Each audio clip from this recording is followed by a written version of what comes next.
O Senhor esteja convosco. Ele está no meio de nós. Proclamação do Evangelho de Jesus Cristo segundo São João. Glória a vós, Senhor.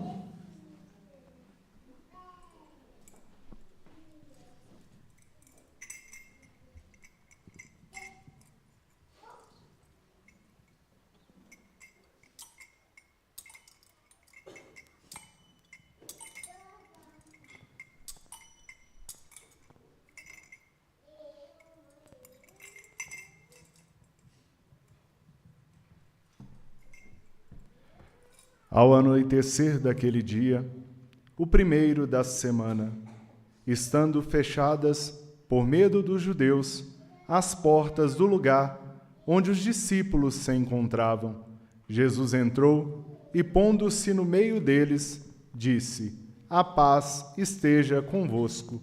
Depois dessas palavras, mostrou-lhes as mãos e o lado. Então, os discípulos se alegraram por verem o Senhor. Novamente, Jesus disse: A paz esteja convosco. Como o Pai me enviou, também eu vos envio. E depois de ter dito isso, soprou sobre eles e disse: Recebei o Espírito Santo. A quem perdoardes os pecados, eles lhes serão perdoados. A quem não os perdoardes, eles lhes serão retidos. Palavra da salvação. Glória a vós, Senhor.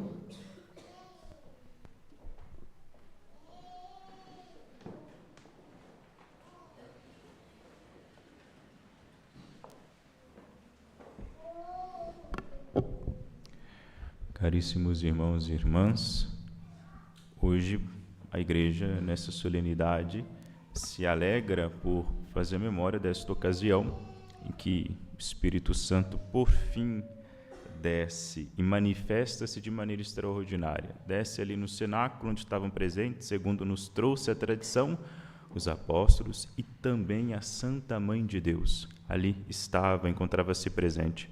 E acontece aquele fenômeno em que os apóstolos ali, todos eles daquela região da Palestina, começam a falar, cada um na sua própria língua, né? Ou seja, provavelmente em aramaico, e os gregos, os romanos, os alamanos, pardos, etc. O pessoal, não só da Palestina, mas da Ásia, da Europa, compreendem aquilo que eles estão dizendo. Ali já mostrando o caráter universal da Igreja. A Igreja ali pregando uma única mensagem para todos os povos, buscando por meio da ação do Espírito Santo recapitular todo aquele povo, todas as nações, todos os povos numa única cabeça, que é a cabeça de Cristo. Uma capacidade que o Espírito dotou a sua Igreja para que a mensagem do Evangelho não ficasse reclusa a nenhum espaço territorial pequeno e a nenhuma época, mas que a mensagem do Evangelho, a pessoa de nosso Senhor Jesus Cristo fosse levado a todos, tanto os da Palestina, quanto os da Ásia, da Europa, quanto nós aqui da América Latina. Nos esqueçamos, o Brasil foi fundado sobre uma cruz. O evento fundante do Brasil foi uma Santa Missa. Aqui nós também recebemos, graças a esse impulso do Espírito Santo, a mensagem do Evangelho, e também essa mensagem, a pessoa do Cristo, fosse levada a todos os homens e mulheres de todo e qualquer tempo. Hoje a gente faz memória do dia em que foi possível para nossa inteligência reduzida, minúscula, acolher esse mistério infinito, que é o mistério do amor de Deus, que é o mistério do Cristo, que é o mistério do Verbo encarnado. Nós cantamos aqui, na sequência de Pentecostes, nada o homem pode, sem o Espírito Santo, nada o homem pode. Todas essas maravilhas que nós vemos que aconteceu na Igreja, o testemunho, a coragem que os apóstolos tiveram, acontece depois de quê? De Pentecostes. Pedro, ele vai fazer um discurso belíssimo. O Pedro, mesmo Pedro covarde, só vai fazer aquele discurso querigmático, acusando, apontando o dedo para os judeus, para os mesmos que mataram a Cristo, correndo o risco, colocando a sua cabeça em jogo. Ele vai dizer: vocês mataram ele, mas ele ressuscitou. O Pedro, o velho, antes da vinda do Espírito Santo, nunca teria coragem de dizer uma coisa dessa. Tanto é que existem dois Pedros, O Pedro que no lugar está querendo entregar a sua vida por Cristo, né? Não, Senhor, eu vou derramar o meu sangue por ti. E no outro está o Pedro que se reconcilia com Cristo, né? Que depois de ter fracassado, tem a oportunidade de reconciliar com ele quando Jesus pergunta para Pedro, Pedro, tu me amas? E aí ele agora sim, ele vai dizer, eu te amo, Senhor. Então Jesus vai dizer, então agora, Pedro, você vai poder morrer por mim. Porque sem o Espírito, quando chegou o Império Romano, o que Pedro fez? Correu. Agora, depois que ele tem ali com ele o Espírito, Jesus vai dizer para ele, agora sim, Pedro, você vai ter as suas mãos atadas e eles vão te conduzir aonde você não quer ir. Ou seja, por minha causa, você vai derramar o seu sangue. De onde é que vem essa coragem de Pedro? Como é que Pedro passa de homem covarde? E era covarde, e não só Pedro, mas a responsabilidade cai sobre ele, porque ele era o príncipe dos apóstolos, né? Sobre ele que a igreja havia sido fundada. É nele que estava a responsabilidade maior. Então, por isso que Jesus pega no pé de Pedro. Mas todos os outros apóstolos, exceto João, que estava com a mãe de Deus, fugiram.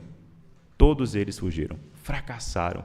Mas depois esses homens vão derramar o seu sangue por causa de Cristo. Vão andar a pé, suportando as intempéries do tempo, do clima, mas também fome, insultos, flagelos, ficaram presos, apanharam na rua, experimentaram a nudez. Paulo vai dizer que chegou a ficar nu, não tinha nem o que vestir, por causa da radicalidade com a qual ele acolheu a mensagem do Evangelho e com a qual ele pregou essa mesma mensagem. Ou seja, para dizer para nós, sem o Espírito, não somos nada, nós fracassamos enquanto cristãos, enquanto batizados.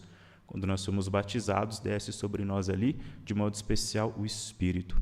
Na hora da crisma, quando somos crismados, o mesmo Espírito ali que desceu sobre nós o batismo, vem a nós com todos os seus dons, para nos transformar em soldados, em militantes, para que nós tenhamos no nosso coração os mesmos dons que teve no coração de Cristo. Os dons do Espírito Santo, em primeiro lugar, foram derramados sobre nosso Senhor. E aquele sobre o qual está o Espírito e seus dons está um coração conforme Cristo. Nós, quando fomos criados, Santo Irineu de Lyon e Tertuliano também vão dizer isso. Quando nós somos criados do barro, quando Deus nos molda através do barro, no barro, ele estava pensando no Cristo. Ele tinha lá o Cristo, Deus encarnado. Então, nós somos feitos à imagem de Deus encarnado, que é Cristo. Cristo, então, é o protótipo de homem.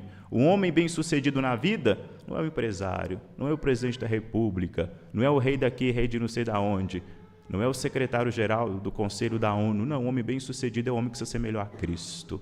Porque esse homem que se assemelhou a Cristo receberá o mesmo prêmio que Cristo recebeu, a glória no céu.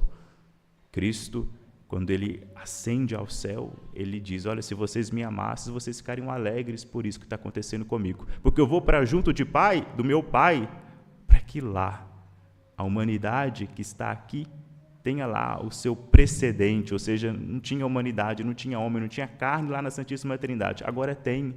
Cristo vai para abrir o caminho para nós.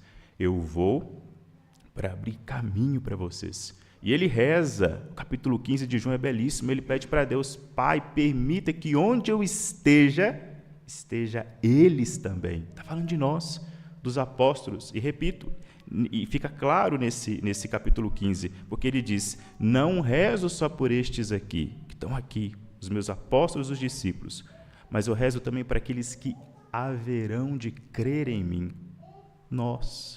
Ele reza por nós, para que o Senhor, pela sua infinita misericórdia, nos conceda esse dom, essa graça de abertos ao Espírito Santo, né? Deixando, porque quem barra o Espírito Santo somos nós, permitindo que o Espírito Santo, o que nós recebemos no nosso batismo, ele se manifeste em nós, permitindo assim que ele manifestando os seus dons, assemelhando o nosso coração a Cristo, nós estejamos onde ele está, que nós caminhemos nessa vida com o nosso coração batendo no mesmo ritmo do dele. Olha que graça que nós temos, homens e mulheres mortais, podendo ter um coração semelhante ao coração de nosso Jesus Cristo, um coração semelhante ao coração de Deus. Jesus manso e humilde de coração, fazei do meu coração semelhante ao vosso. Sem o Espírito isso não acontece, nunca vai acontecer, porque nós estamos pedindo uma coisa que é impossível, É como se eu quisesse que o meu cachorro, que é um animal irracional, me amasse como eu amo meu pai. Impossível, porque estamos em níveis diferentes. Eu amo meu cachorro muito mais do que ele pode me amar e ele nunca vai conseguir me retribuir. Com Deus é a mesma coisa. Nós nunca, pelas nossas próprias capacidades, conseguimos retribuir a Deus o amor com o qual Ele nos ama. Mas porque Ele é bondoso e nos quer tão bem, nos elegeu de uma maneira extraordinária, Ele então, o Espírito Santo é dele, é o Espírito dele. Ele compartilha conosco o Espírito Santo. E é através do Espírito Santo que nós alcançamos aquilo que é do Espírito. Paulo insiste: não viveis de acordo com a carne, porque a carne conduz à morte. Viveis de acordo com o Espírito, porque o Espírito conduz à vida. O Espírito Santo, aquele que ressuscita, é Cristo dos mortos. Jesus foi ressuscitado dos mortos, como vai nos dizer o Evangelho.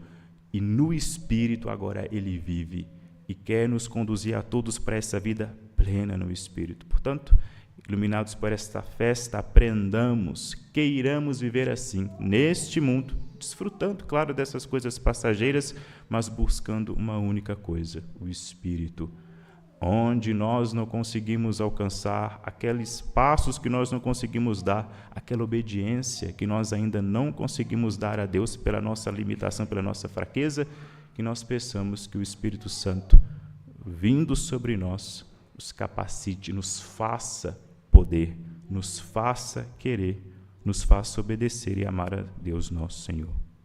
Glória ao Pai, ao Filho e ao Espírito Santo. Como era no princípio, agora e sempre. Amém.